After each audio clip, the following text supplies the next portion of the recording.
Hi, I'm All-Star Michele D, and I'm back and I'm ready to wrestle. I'm ready to take on the women's championship, and I'm here on Duke Loves Rasslin. You're locked in. Look at what we have here, folks. To the only show that matters. The cream of the crop. Duke Loves Rasslin. And there is no one that does it better than your hosts. I have come here to chew bubblegum and kick ass. The Duke. And I'm all out of bubblegum.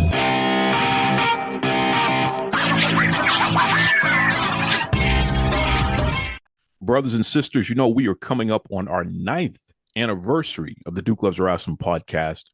And as we look forward to the future, it's always fantastic to look back and reflect on the people who helped me build this brand.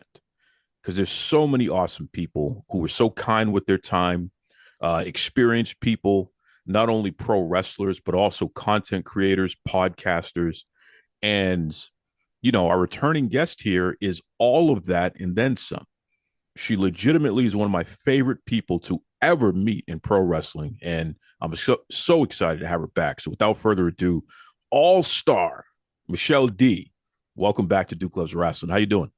Good, thank you. It's great to be back, and I can't believe it's been so long. It's been such a journey, through this business, on your side, on my side, and congrats on your 9 years. Thank you very much. I really appreciate that. It coincides with WrestleMania, which is when I started this whole thing. And the whole purpose of it legitimately was to not only, remind people that certain legends have existed because, time can erase history. So the idea originally is let me highlight some of these legends and let me highlight some of these kids who are just breaking into the business, because if they catch on and they become stars, Thunder Rosa, Layla Gray, Tiffany Nieves, she's on the come up right now. Maddie Rinkowski, who is now Ren Sinclair in NXT. These folks, I caught them early. So we were able to kind of document their journey through the years. So, doing that sort of thing. But there's no way that I make it to 9 years without the credibility of an all-star Michele D. And I'm going to take it a step further. Your shirt, I don't even know if you remember this. You sent me one of your all-star shirts, and I wore that everywhere. Oh, that's awesome. I do remember that. Yes.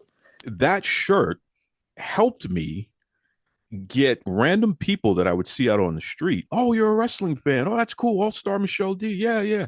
And they either knew of you or had seen you wrestle or had heard you, which made them interested in me. So when I put you over the way I'm putting you over, it's legit, man. Like, you have been a tremendous help to this brand. And now we're in the top 10% of most listened to podcasts in the world. And that's a far cry from the beginning when I was only getting like 30, 35 listeners. That's so cool. That is such an awesome story. That part I didn't know. And that makes me so happy to, have been there in the early times and to have made an impact. Like, I guess it's a pretty darn good looking shirt because it has nothing to do with me. But that's so cool. I never knew that. And especially you being up north from us. We're in New York, you're in Massachusetts. I've been on social media. I haven't traveled much for wrestling, but I have also been on Busted Open with Dave LaGreca. We're good friends. So that's back in the day when their show was just starting out. We used to be a part of it. Ken Reedy used to be an intern on the show, the world's oldest intern, as they would put it. So it's been quite the journey, but that is really cool to hear. And what's ironic about what you just said? Busted Open is a huge brand now, and they have Bubba Ray Dudley, and I guess Devon wasn't going to put up with that kind of nonsense, so he grabbed me, and now he and I have our own show with Devon and the Duke. So, but again, it all goes back to All-Star Michele D. It's like that is so funny. I don't believe that, but I like hearing it, so I will let you say it. Listen, I'm going to give you the credit, and you do whatever you want with it. But I think it's important that we don't get so ahead of ourselves that we forget those that paved the way for us, and really those who, like I said, you were so kind with your time, you and Ken, and um, I learned a lot from you guys, just the way that you do your thing as well. And I don't know, it just I really appreciate all of the folks who've helped me out along the way, and the fact that we're coming full circle now because you're stepping back in the ring. It's like, whoa, what was is now new again, and I love it. So talk to me about this. What is going on? What's the big championship match that you have coming up? Yeah, so it's the IWF Unstoppable, which is in Nutley, New Jersey, Nutley Rec Center. It's on April 12th. And I am once again going for the women's championship wrestling.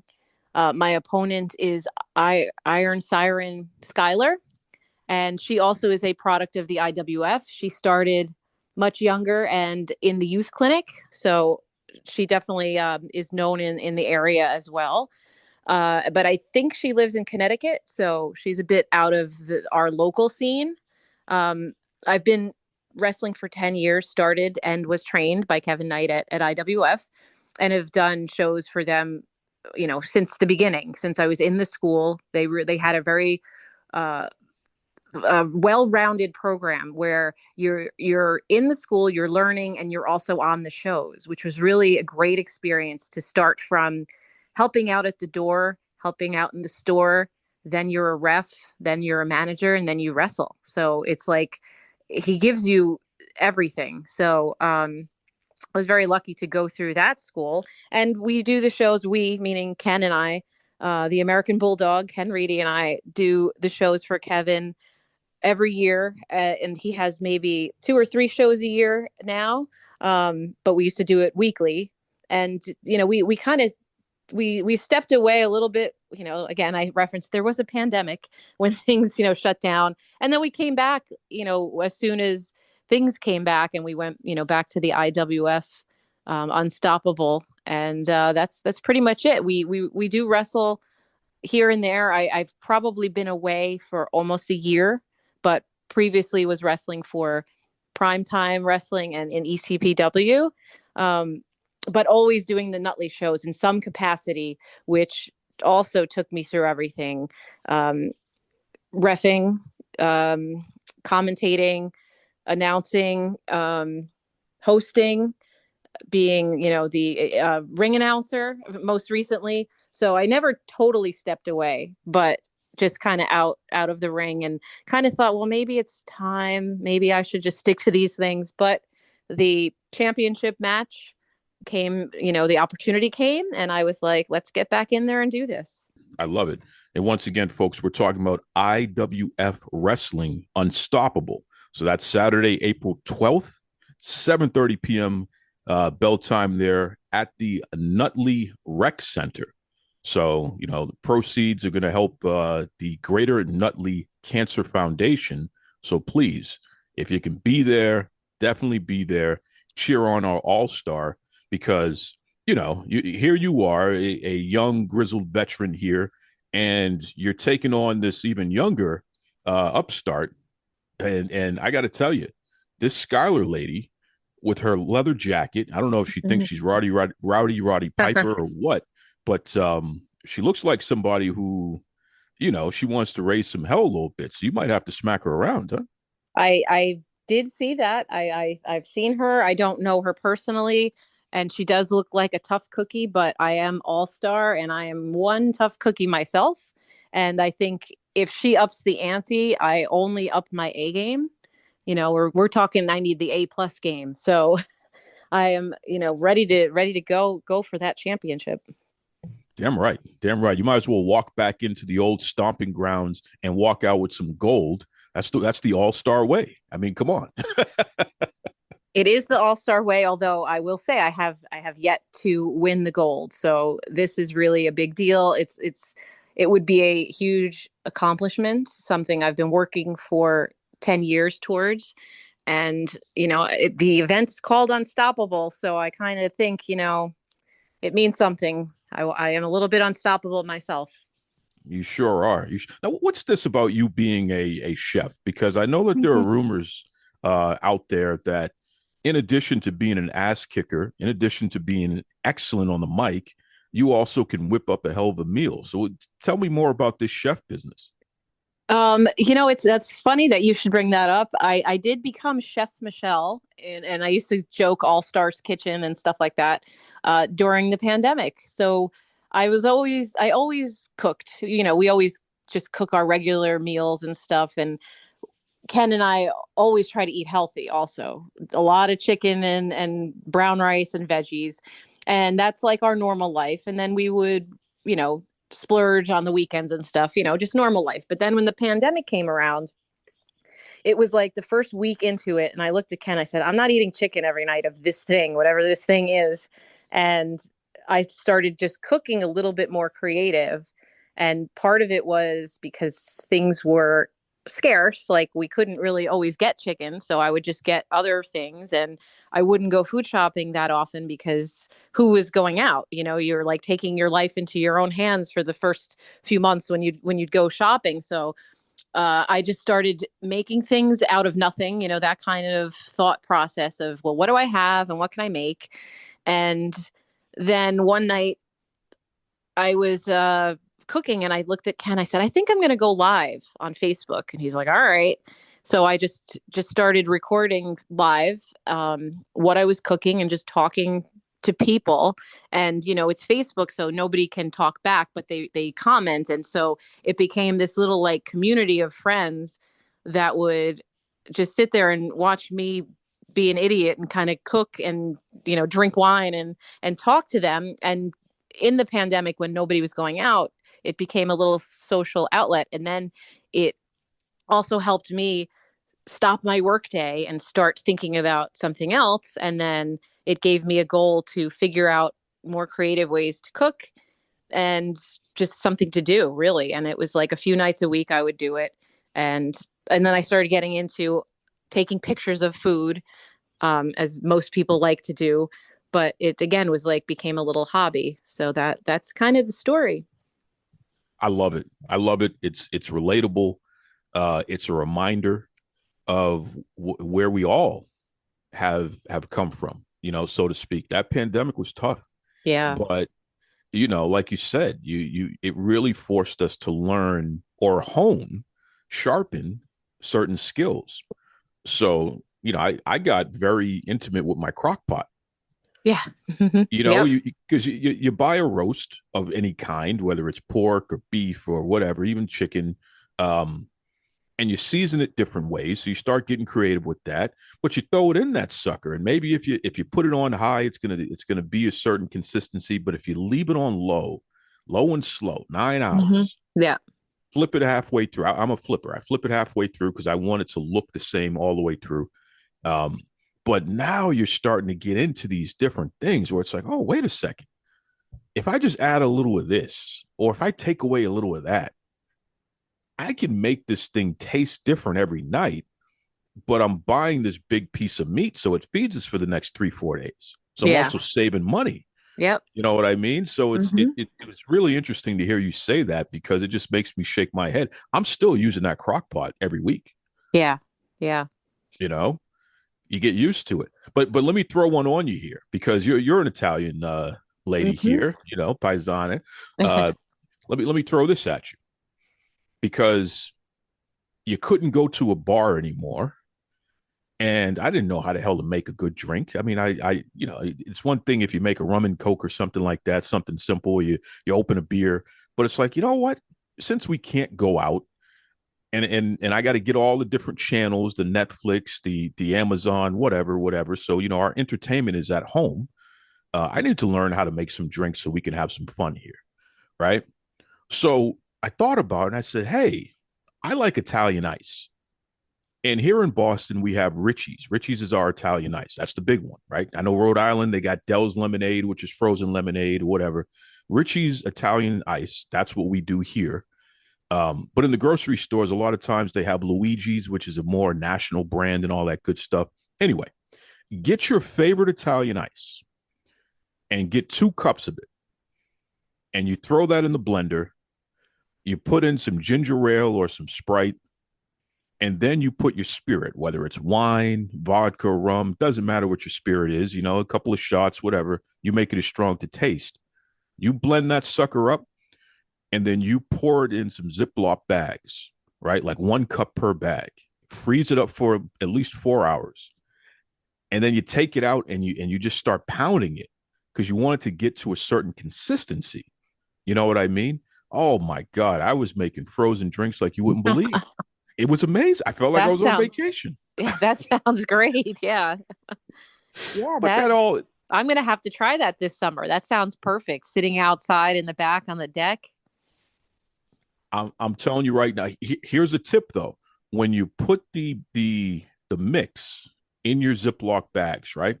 This is a mistake that a lot of us make. Even when we want to freeze sauces and things like that, you gotta lay the bag down flat. Don't let it stand up. It's got to be Mm, flat okay. so that as it freezes, it's easier to manipulate. You don't have this big hunk of ice. You know what Right, I'm right. saying? Yeah. It's flat, so you can crush it up a little easier, which means that it will blend a little easier. So that's the quick tip. What's the big slush out there? What's the big Italian ice out in where you are? Because you're in New York, New Jersey Yeah, we have area, right? Rita's Rita's, of course, Rita's of course. water ice, I think it's called. Yep. But yeah, I definitely know Luigi's from the supermarket. So that's Yes. definitely something I'm gonna have to get soon because thankfully spring is here and summer is coming, and we need some warmth around here. Right now, it's a little chilly and a little windy today, but Yeah, the weather doesn't know what to do for us here in the East Coast. But it's strange because I don't know how it is in New York, but we barely got any snow this season.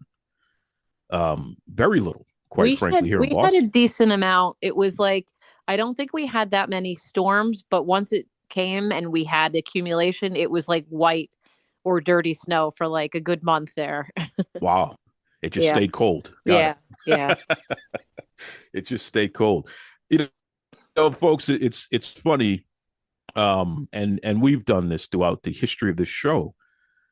Pro wrestlers are real people and real people going through real things just like you and I. And it's always so refreshing to speak to a real person and hear about their journey and hear about the interesting things and why they do the things that they do. It makes me more of a fan, quite frankly. And as you hear Michelle and anyone who's a long time listener, you've heard her on the show before, and most of you folks, especially on the East Coast, you've seen her before, so you know all about who she is. It's so easy to get behind her. I don't remember you ever working as a heel all star. I haven't. I briefly did at prime time, which I actually really liked. I'm torn because there was always part of me that's like, wanted to be a heel, but once you get out there and the kids are cheering for you, there's just nothing better. So I'm okay not being a heel. But the few times that I was, or I've been on a few shows where nobody knew me and they asked me to be a heel, and I was like, sure, that's fine.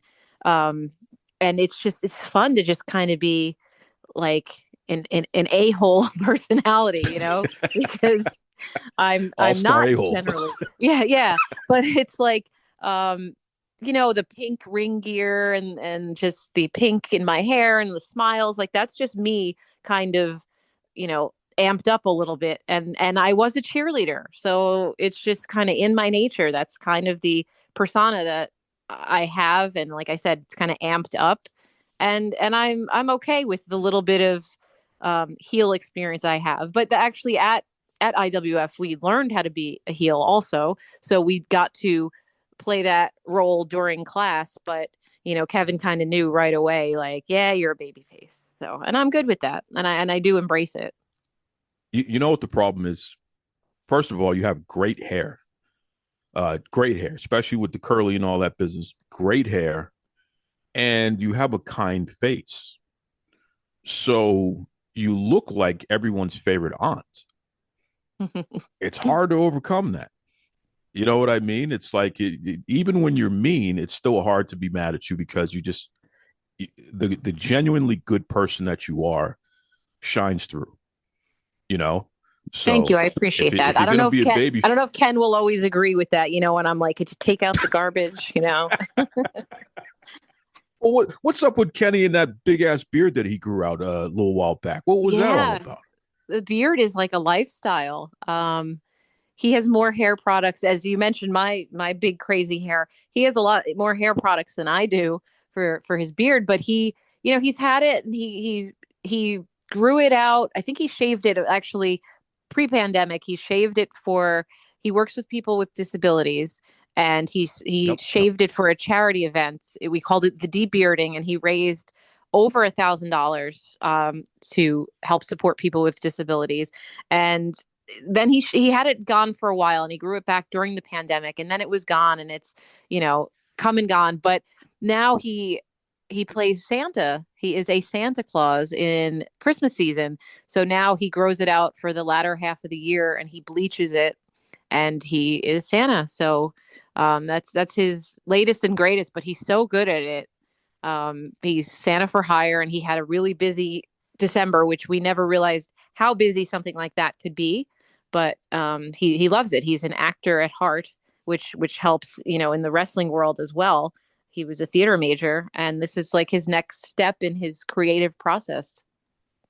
I love it. I love it. Another genuinely good person there, Ken Reedy. So it makes sense the two of you are together. That's just a great story. It's just a great story, and the beard is awesome. I mean, let's call it what it is. Not everyone can grow a beard like that. Right, right. And he actually has he's a good guy in IWF, but he has been a bad guy on the wrestling scene. So he's actually someone that can do both, and it's probably due to his acting background. But he can be a really great heel. He can just be a jerk, and like maybe you've seen him in his red robe and his beard, and he Yeah. had. We did a show a couple of years ago in December, and they were booing him. He was not Santa, but they were like, boo Santa, and they were calling him Santa, and he's like, I loved it. I loved every minute of it. Those kids booing me. So then you guys must love this whole John Cena thing going on right now. Yeah, I do. We were shocked. We were watching um the premium live event, as they call them now, and it was just us and our buddy, which you might know, Sergeant Cash, Rocky Ronaldo. He's a good friend of ours. Yep. He is in IWF as well, and Primetime ECPW. He We were sitting here in our living room, and as we call it, the living room pop, we were just like, what? And it was just so cool. And it was like, finally, but also finally in a way that made sense, like it wasn't just willy nilly, like, let's turn John Cena heel. It was just like, in a way, his like, I'm retiring soon and I'm going to do this. So it was cool. And I'm really looking forward to seeing how all of this plays out. Well, I love the psychology behind his promo on Raw, where he explained why he did it Right. and blames the fans. I'm in an Mm-hmm. abusive relationship with you people. Yeah. Like Mm-hmm. that is incredible. Yeah. That is incredible. You know, and shout out to Cena, fellow Massachusetts guy there. Mm-hmm. Um, it just there was a period of time where it seemed like pro wrestling was on the downswing. And now it's like, wow, I can't go two steps without people talking about it, Yeah. Yeah. you know? So thank God for that, because, and I'm sure you can agree with this, pro wrestling has saved my life. It's given me something to focus on, and when it's time to turn off the world, I can get immersed into that world and feel good. It makes me laugh. It makes, Yeah. no matter what's going on, it gets me excited. I love talking about it. I love interacting with people about it. So it's really neat to see that this next generation of people, they're back in, Yeah. because it's like the business is going to continue to survive. Thank goodness for that, right? And certainly it's going to survive with, and this is a spoiler, folks. This is not a prediction. It's going to survive with All-Star Michele D being a champion. Okay, I'm calling it out there. Put it in the bank there. I'm calling it out. I don't care what this young lady Skylar says. You're going to win. All right, that's my prediction there. Give it to us one more time there, All-Star. Where can people get the information? When's the big match going down? You can go to Camp IWF, which is the website, or search IWF Wrestling. And the event is Saturday, April 12th at the Nutley Rec Center. It's IWF Unstoppable. Doors open, or show is at 7:30. I think doors open at 6:30. And you can find me on Instagram, Michelle 3D. And somebody asked recently if that has to do with the Dudleys and Bubba, and I was like, you know what? It doesn't. My 3D part of my name. It's just actually my favorite number and the beginning of my last name. But at the time when I picked it out, I think it was relevant in the wrestling world at the time. So I think there was something that I didn't intentionally do. But anyway, yeah. So you can find me on Instagram or IWF Wrestling as well, and Kevin Knight, and you can look up the details. I love it. I love it. And I'm going to let Devon know that you want to be the replacement for Stacy Keebler. You want to be the third Dudley. So that's okay. You know, maybe we can work something out here. That might be good for a show. Hey, I'm there. I am Michelle 3D. So yeah, that might work out. Before you go, because you brought it up, and folks know I love food. I love talking about food just as much as wrestling. So don't give me the fancy stuff. Like you said, when there's, stuff, whatever's in the pantry, whatever's in the fridge, you put it together and make something out of it. Give me the most simple thing that you came up with during the pandemic that turned out to be something that you really, really loved. Oh boy, I wish I was prepared for this one. Listen, I was making empanadas out of sliced bread. Okay, I was doing crazy stuff.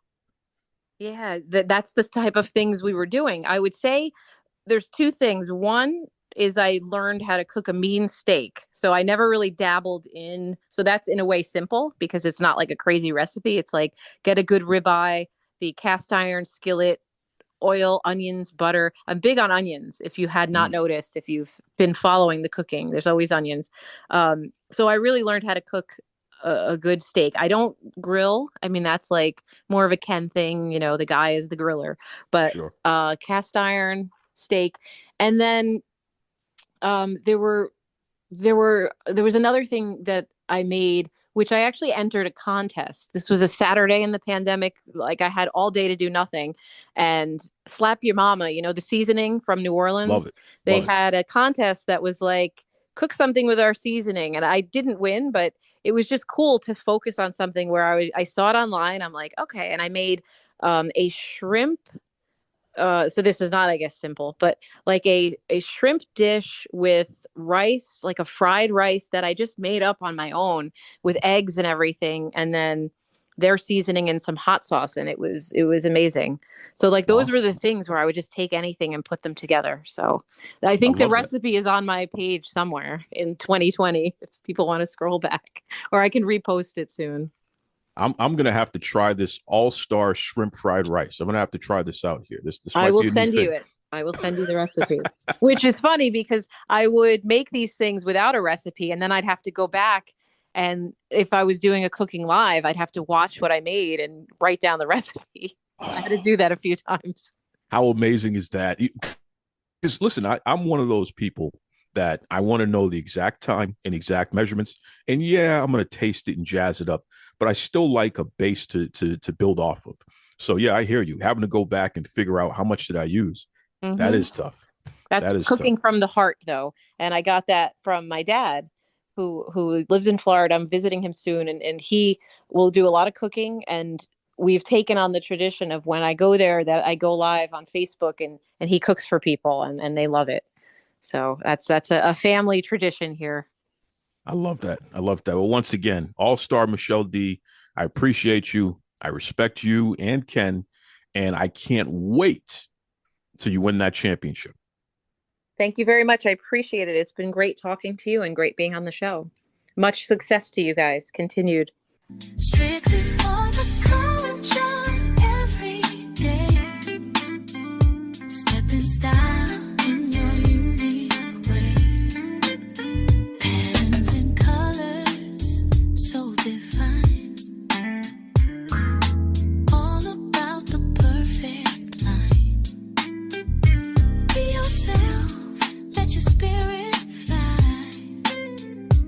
In this fashion, you'll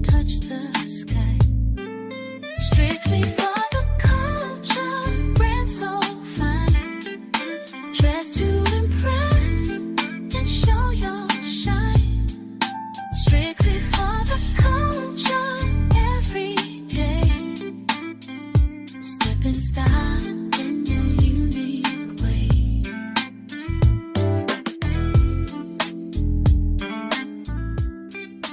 Visit www.strictlyfortheculture.ca.